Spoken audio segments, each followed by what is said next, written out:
کی گردش سے اور اس کی منازل سے حضرت انسان کو کچھ سمجھایا جا رہا ہے کہ جب تو پیدا ہوا تھا تو چاند کی طرح سارا زمانہ تیرا منہ دیکھنے آیا تھا، تو بھی اس وقت لوگوں کی توجہ کا مرکز بن گیا تھا، اور پھر منازل طے کرتا رہا، اور جوانی کی دہلیز پہ جب تم نے قدم رکھا اور تو بدر تمام ہوا، جب شباب کی بجلیاں تیری آنکھوں سے ٹپکنے لگی، تو پھر تیری نظر کا خمار بھی کئیوں کے دل لوٹتا تھا، کئیوں کی نیندیں اچاٹ کر دیتا تھا۔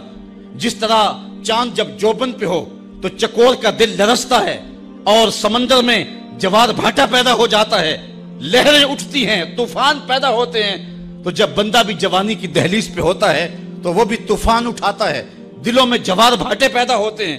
تو وہ لمحے بھی آئے کہ تو نے دلوں کی بستیاں اور دلوں کی دنیا پر ہلچل پیدا کر کے رکھ دی۔ تیرا شباب لوگوں کی زندگیوں کے اندر گھلتا رہا، اور کتنوں کی نیندیں اچاٹ ہوتی رہیں، تیری زلف کے شکن کتنوں کا قرار لوٹ کے لے گئے۔ لیکن پھر وہ لمحہ بھی آیا، حتی آدھا کل ارجون القدیم، پھر بوڑھا ہو گیا، پھر تجھے کوئی دیکھنے بھی نہیں آتا، کوئی تجھ سے اداس بھی نہیں ہوتا، بچے بھی کترا کے گزر جاتے ہیں۔ کہا انسان ذرا چاند کی منزلوں کو دیکھ، یہی چاند کتنا پیارا تھا، اور آج اسی چاند کو کوئی دیکھتا بھی نہیں ہے۔ بچہ جب پیدا ہوتا ہے تو اس کی مسکراہٹ دل کھینچتی ہے، اور جب بوڑھا مسکراتا ہے تو اس وقت جو ہے لوگوں کی توجہ نہیں ہوتی۔ بچے کی زبان جو ہے وہ اڑ اڑ کے جب بولتا ہے تو اس کی توتلی زبان کا حسن دلوں میں نکھار پیدا کرتا ہے۔ ماں بھی بلہاری جاتی ہے، باپ بھی صدقے جاتا ہے، بہنیں بھی جو ہے وہ قربان جاتی ہیں۔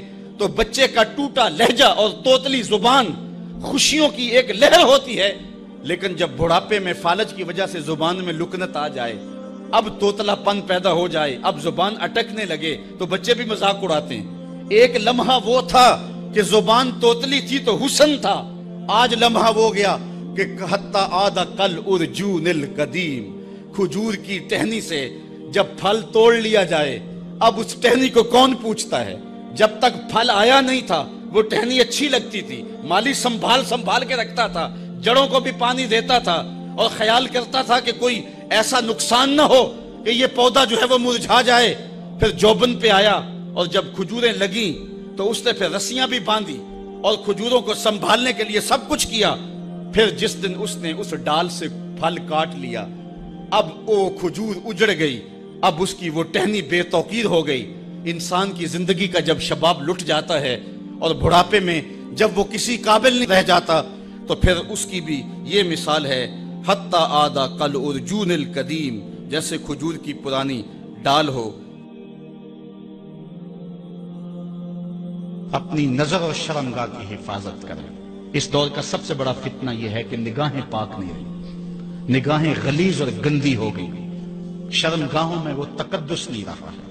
حضور علیہ السلام نے ارشاد فرمایا، من زنا زنیا بہی ولو بہی تانے دارے ہی، جس شخص نے زنا کیا یہ عمل اس کے گھر بھی لوٹے گا، اگرچہ اونچی اونچی دیواریں کیوں نہیں کر دیتا۔ یہ مکافات عمل ہے۔ گندم از گندم بروئت جو ز جو، از مکافات عمل غافل مشو۔ گندم بوگے تو گندم کاٹو گے، جو بوگے تو جو کاٹو گے۔ نظر کو تقدس دو، نظر کو پاکیزگی دو۔ حضرت لقمان حکیم کہتے ہیں کہ میں کئی نبیوں سے ملا ہوں، کئی نبیوں سے ملاقات کی ہے، اور میں ان سے 2-2 4-4 باتیں جمع کی ہیں، اور ان ساری باتوں کو میں نے جمع کر کے 100 باتیں جمع کی ہیں، اور ان کا پھر میں نے خلاصہ تیار کیا ہے۔ ان میں 8 باتیں الگ کی ہیں۔ ان 8 باتوں میں ایک بات یہ ہے، جب کسی کے گھر جاؤ تو نظر کو حفاظت میں رکھو۔ جس شخص کے مہمان بنو، جس کے گھر جاؤ، تمہاری نظر نہ بھٹکنے پائے۔ نظر اگر غیر محرم کو شہوت سے دیکھتی ہے، حدیث میں آتا ہے کل قیامت کے دن جہنم کی آگ سے بھر دی جائے گی، وہ سخت رسوا ہوگا۔ آج میڈیا کی آوارگی اور انٹرنیٹ پہ جو کچھ ہو رہا ہے، ٹیلی ویژن اور سینما جو بدتمیزی پھیلا رہے ہیں، اور موبائل پیکج جس طرح بے حیائی کو فروغ ہو رہا ہے، ہم اس کے خلاف پوری قوت کے ساتھ بند باندھیں۔ اپنی اولادوں کے ہاتھوں سے ناول چھین لو، ان کے ہاتھوں سے جو ہے وہ فلمیں چھین لو، ان کی خلوتوں پہ نظر رکھو اور ان کی حفاظت کرو۔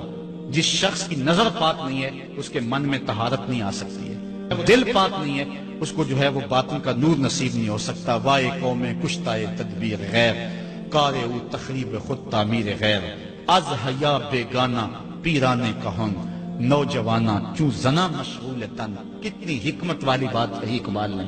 وہ اپنے دور کا دکھڑا سناتا ہے جس دور سے ہم گزر رہے ہیں. اب تو عجیب حال ہو گئے. اقبال کہتا ہے یہ جو میرا دور ہے، جوان تو جوان رہے، بوڑھوں کی نظروں میں حیا نہیں رہا. آز حیا بیگانہ پیرانے کہون. بوڑھے لوگوں کی آنکھوں میں بھی اقبال کہتا ہے حیا نہیں رہا. نوجوانا چوں زنا مشغول تن. اور نوجوان عورتوں کی طرح اپنے تن کے ساتھ لگے ہوئے ہیں، اپنے تن کو سنوارنے میں ہر وقت کنگھی پٹی میں لگے ہوئے ہیں. یہ مردوں کا کام نہیں ہوتا، یہ دلیروں اور بہادروں کا کام نہیں ہوتا، یہ عورتوں کے وظیفے ہیں. در دل شاں آرزوہا بے ثبات مردہ زائن از بطون امہات. ان کے دلوں میں آرزویں کوئی اور ہی ہیں اور ماؤں کے پیٹوں سے مردہ جنم لے رہے ہیں. دخترانے او بزلف خود اسیر شوخ چشموں خود نماؤ خود گیر. اور قوم کی بیٹیاں اپنی زلف کی خود قیدی ہو چکی ہیں اور ہر وقت جو ہے وہ اپنے آپ کو آئینے میں دیکھتی رہتی ہیں. ساختہ پرداختہ دل باختہ ابرواں مثل دو تیغے آختہ. وہ جو گھر کی رونق تھی، جو آبرو اور حیا کا دوسرا نام تھا، آج وہ دل پھینک قسم کی ہو گئی ہے. آہ قوم میں دل سے حق پرداختہ مرد و مرگ خیش را نہ شناختہ. اقبال کہتا ہائے کون کہ جو مر گئی اور اسے ابھی تک پتہ ہی نہیں چلا کہ میں مر چکی ہوں اور جینے کا سامان نہیں کرتی. حضور نے فرمایا ہر دین کی کوئی پہچان ہوتی ہے، میرے دین کی پہچان حیا ہے. اگر حیا نہیں ہے تو دین ہی نہیں ہے.